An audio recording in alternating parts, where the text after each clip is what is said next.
दोस्तों नमस्कार, मैं हूं अक्षय और आप देख रहे हैं नेशनल संवाद। मैं इस वक्त लखनऊ के इको गार्डन में मौजूद हूं और यहां पर 69,000 शिक्षक भर्ती में जो आरक्षण नियमावली का पालन नहीं हुआ उसके खिलाफ यहां पर अभ्यर्थी लगातार 526 दिनों से अधिक हो गया है और धरने पर बैठे हैं। और भारतीय जनता पार्टी में तमाम वो पिछड़े दलित के मंत्री जो इन लोगों की बात नहीं सुन रहे हैं। इस समय रात में ठंडक का मौसम है, मच्छर भी काटते हैं। यहाँ पर जिस तरीके से हम लोग देख सकते हैं व्यवस्थाएं क्या हैं, यहीं पर दिन रात इन लोगों ने अपना घर बना लिया है। और जिस तरीके से बेसिक शिक्षा मंत्री का आवास घेरने के दौरान वहाँ से पुलिस प्रशासन के द्वारा महिलाओं के साथ ये कहा जा रहा है कि बदसलूकी की गई और उनको लाकर यहाँ पर जिस तरीके से बस में भरकर और इको गार्डन छोड़ दिया गया है। आइए जानते हैं क्या है पूरा प्रकरण, जानने की कोशिश करते हैं, बात करने की कोशिश। मेरा नाम विजय है, मैं जौनपुर से हूँ।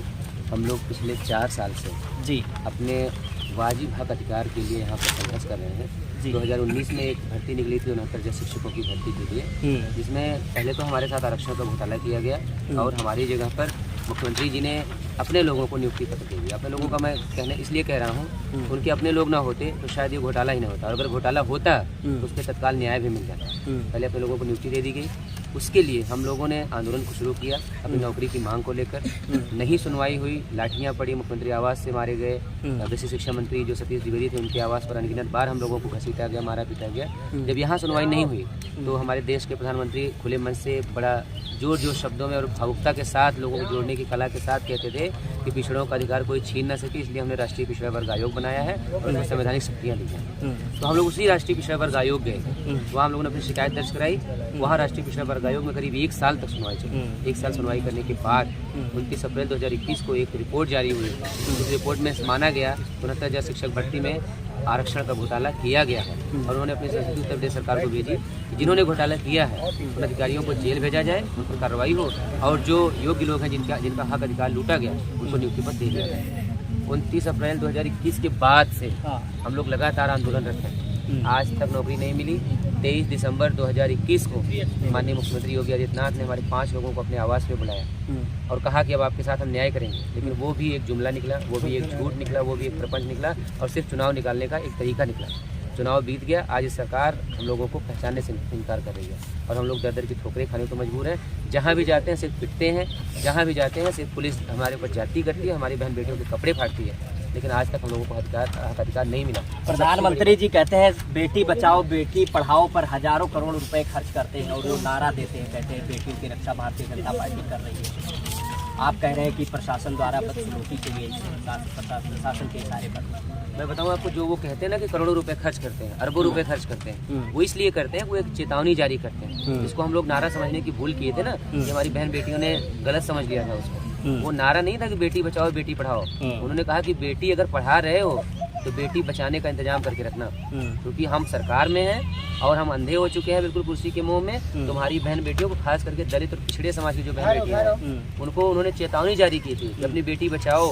तो हम लोग अपनी आज बेटी बहन भी नहीं बचा पा रहे हैं। हक अधिकार मांगने पर मारा पीटा जा रहा है और मोदी जी को अपने वो शब्द याद करने चाहिए जिन्होंने उन्हें कहा था कि राष्ट्रीय पिछड़ा वर्ग आयोग को हमने संवैधानिक शक्तियाँ दी हैं, अब पिछड़ों का अधिकार कोई छीन नहीं पाएगा।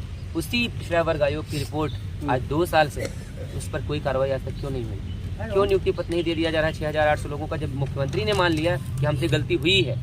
और ना मानने की सिर्फ एक वजह है, ये देख सकते हैं यहाँ पर कि ये अनुप्रिया पटेल जी का है, ये ओम प्रकाश राजभर जी हैं, केशव प्रसाद मौर्य हैं, भूपेंद्र सिंह हैं, स्वतंत्र देव पटेल हैं, शिक्षा मंत्री संदीप सिंह हैं। ये भाजपा के नेता हैं। ऐसा क्यों आप लोगों ने? और दुर्भाग्य से सभी पिछड़े वर्ग से आते हैं और इनकी राजनीति सिर्फ इसी बात पे टिकी है क्योंकि ये पिछड़े वर्ग के लोग, ये सब देखिए अनुप्रिया पटेल हैं, ये अपनी जात के लोगों को कहती हैं कि पटेलों का भला भारतीय जनता पार्टी में। प्रधानमंत्री जी कहते हैं मैं पिछड़े माँ का बेटा हूँ। वो तो पिछड़ों को क्यों न्याय नहीं दे पा रहे? वो तो बहुत कुछ कहते हैं। वो तो 15 लाख रुपए भी दे रहे थे, 2 करोड़ हर साल रोजगार भी दे रहे थे। पिछड़ों कहा करके उसमें कोई नई बात नहीं है। वो तो इतने अप्रासंगिक हो गए हैं भारतीय राजनीति में, वो कुछ भी कहें, अगर वो कह रहे हैं तो इसका मतलब हमें मान लेना चाहिए कि कुछ नहीं होगा। रही बात योगी जी की, उनके बारे में एक चर्चा थी कि वहाँ तक अगर बात जाएगी तो आपको न्याय मिलेगा। हमारे 5 लोगों को 23 दिसंबर 2021 को हम लोगों को बुलाया गया, करीब 45 से 46 मिनट वार्ता हुई। उसके बाद उन्होंने कहा, हम लोगों से ये भी पूछा कि अब तो आंदोलन नहीं करोगे? हम लोगों ने कहा कि हमारा हक अधिकार मिल जाएगा तो आंदोलन क्यों करें? बस एक रिक्वेस्ट है, जिन्होंने चुनाव के दौरान यही अभ्यर्थी वोट जब करना होता है तो अब पिछड़े दलित नहीं रहते हैं, जातियों में बढ़ जाते हैं। नहीं बटे। बीजेपी को ऐसा विश्वास है क्या, इसलिए बीजेपी न्याय नहीं कर रही? वो भ्रम भी हम लोग तोड़ने का काम करेंगे। अभी जब तक आचार संहिता नहीं लगी है तब तक यहाँ लखनऊ में बैठ के हम लोग अपना हक अधिकार मांगने की कोशिश कर रहे हैं। जिस दिन आचार संहिता लगी, आपको याद होगा पिछले साल संजय निषाद यहाँ पर निषाद सम्मेलन कर रहे थे और हम लोग करीब 2000 की संख्या में उनके कार्यक्रम में गए और वहाँ पे देश के गृह मंत्री को अपना भाषण अधूरा छोड़ के यहाँ से भाग जाना पड़ा। संजय निषाद का तो नंबर ही नहीं आ पाया और अपने समाज के लोगों से हाथ जोड़ रहे थे। वो दिन दोबारा आएगा, हम लोग एक एक लोकसभा में जाएंगे। हमारे पास और कोई भी विकल्प हमारे पास बचा नहीं है। 4 साल हमारा जिन लोगों ने करियर बर्बाद किया है, अगर हमें हमारा हक अधिकार वापस नहीं मिला तो हम लोग एक एक लोकसभा में जाएंगे, अपने समाज के लोगों से सहयोग मांगेंगे, उनसे अपील करेंगे कि हमारी मदद करिए। हम लोग 6800 परिवार अपने परिवारीजनों को लेकर हम लोग एक एक लोकसभा में जाएंगे और इनकी कारगुजारी जो इन्होंने हमारे साथ कारस्तानी की है उसको हम अपने समाज के लोगों के सामने रखने का काम करेंगे। ये बहुत अन्याय हो रहा है जी। और ये जो पिछड़े वर्ग और दलित वर्ग के जो अभ्यर्थी हैं जो बैठे हुए हैं धरने पर, ये बाकायदा ये चयनित है जी। लेकिन कट ऑफ पॉइंट के कुछ ऊपर नीचे होने की वजह से वो क्यों हुआ कि आरक्षण में अनियमितता बरती गई जी।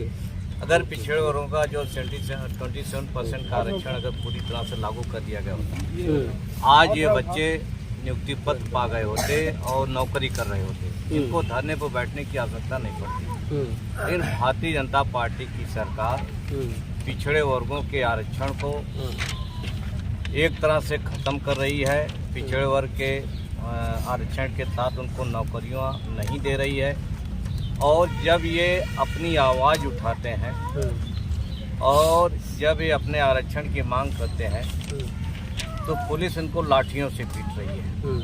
पहली यह सरकार है कि जब धरने पर बैठे इन अभ्यर्थियों को जाति पूछ करके मारा गया, गालियां दी गई और जाति सूचक गालियां दी गई। पिछले वर्ष जो है 2021 में, मुझे अच्छी तरह याद है। आज भी जो जात सूचक गालियां ये सरकार दे रही है, सरकार तो इन्हीं के वोटों से चुनी हुई है और लोकतंत्र में कोई भी सरकार हो, सरकार चुनी जाती है तो वो 22 करोड़ जनता की सरकार होती है, सभी के लिए बिना किसी भेदभाव के काम करती है। लेकिन बीजेपी सरकार पिछड़े वर्गों दलितों के साथ भेदभाव कर रही है, इनके आरक्षण के हक को मार रही है और इनको नौकरियां नहीं दे रही है, नौकरियों से वंचित करने का काम कर रही है। इनकी नौकरियों को अगले वर्ग के अभ्यर्थियों को दे करके ये बहुत बड़ा अन्याय करने का काम कर रही है। तो निश्चित रूप से ये पूरी तरह से विरोधी सरकार है और धरने पर इसलिए बैठे हैं ताकि इनकी सुनवाई हो, ताकि इन्हें न्याय मिले। मुख्यमंत्री जी कह रहे हैं कि सबसे ज्यादा नौकरियां हमने दी और बड़ी ही पारदर्शिता के साथ आरक्षण नियमावली का सब में पालन हुआ, बैकवर्डों को, शेड्यूल कास्ट, शेड्यूल ट्राइब सबको न्याय मिल रहा है। तो कहें पारदर्शिता है, बताएं ना मुख्यमंत्री आकर के। कितने 6800 बच्चे जो नौकरी से बाहर हैं, केवल उनके अधिकारियों की आरक्षण में अनियमितता बरतने के कारण, तो इनको पारदर्शिता कहाँ है? इनको नौकरी पर लेना चाहिए और जो अधिकारी आरक्षण का उल्लंघन किया है उसको जेल भेजना चाहिए और इन बच्चों को न्याय देना चाहिए। उल्टा हो रहा है, इन बच्चों को जेल भेजा जा रहा है, अपमानित किया जा रहा है, लाठियां मारी जा रही हैं, गाली दिया जा रहा है। क्या इनका कसूर यही है कि पिछड़े वर्ग के हैं, दलित वर्ग के हैं? क्या इनका कसूर यही है? क्या ये जो पिछड़े वर्ग में पैदा हुए हैं योग्य हैं और ये जो है अच्छी शिक्षा पढ़ा सकते हैं, अच्छे शिक्षक हैं ये, लेकिन इसलिए कि पिछड़े वर्ग के इसलिए इनको नौकरी से बाहर किया जा रहा है। तो भारतीय जनता पार्टी इतना बड़ा अन्याय पिछड़े दलितों के साथ कर रही है और ये जो है इसका खामियाजा उनको उठाना पड़ेगा। चलिए, क्या नाम है सर आपका? सुल्तानपुर साहब। क्या आप न्याय की उम्मीद है बीजेपी से? क्या आप उम्मीद है? न्याय की उम्मीद में आज हम भाजपा कार्यालय गए थे, जहाँ पे हमारे साथ भाजपा के कार्यकर्ताओं और पुलिस दोनों ने मारपीट की। ये देख लीजिए आप, यहाँ दिखाइए, ये देखिए यहाँ घसीटे हैं पुलिस प्रशासन द्वारा। पुलिस प्रशासन और भाजपा कार्यकर्ता दोनों लोग मिलकर मारे। न्याय की उम्मीद ले गए थे कि हमारे योगी जी सुन लेंगे तो हमको न्याय दे देंगे, लेकिन न्याय की उम्मीद में हमें क्या मिला, ऊपर से धमकियां मिल रही थी कि आपको जेल कर देंगे, अभी जेल भिजवा देंगे। आपको जिन दोषी अधिकारियों को 2 साल पहले योगी जी ने माना, पिछड़ा वर्ग आयोग ने माना, योगी जी की 5 सदस्यीय कमेटी ने माना, उन अधिकारियों को तो आप जेल भिजवा नहीं पा रहे हैं। हम पिछड़े दलित अभ्यर्थी अगर न्याय मांग लिए जाते हैं तो आप हमको धमकी देते हैं जेल भिजवा देंगे। आप जेल उनको भिजवाइए ना जो 2 साल पहले घोटाला किए, आरक्षण घोटाला किए हैं। उन अधिकारियों के ऊपर तो आप एक भी FIR नहीं किए हैं। अगर हम अपनी हक आवाज़ उठाने जाते तो आप हमको जेल भिजवा रहे हैं। हाई कोर्ट में ये मामला लंबित है। सरकार नई वैकेंसी या नई विज्ञापन निकालने से बचने के लिए हो सकता है इसको फाइनल ना कर रही है। ऐसा कुछ नहीं सर, हाई कोर्ट ने 13 मार्च 2022 को जजमेंट दे दिया है। 69 शिक्षक भर्ती में अनियमितता हुई है और इनको जल्द से जल्द न्याय दिया जाए। 3 महीने के अंदर ऑर्डर फॉलो करके इनको न्याय दिया जाए। लेकिन आज 8 महीने हो गए। 8 महीने में सरकार ने ना तो न्याय दी है, ना ही डबल बेंच में चुनौती दी है।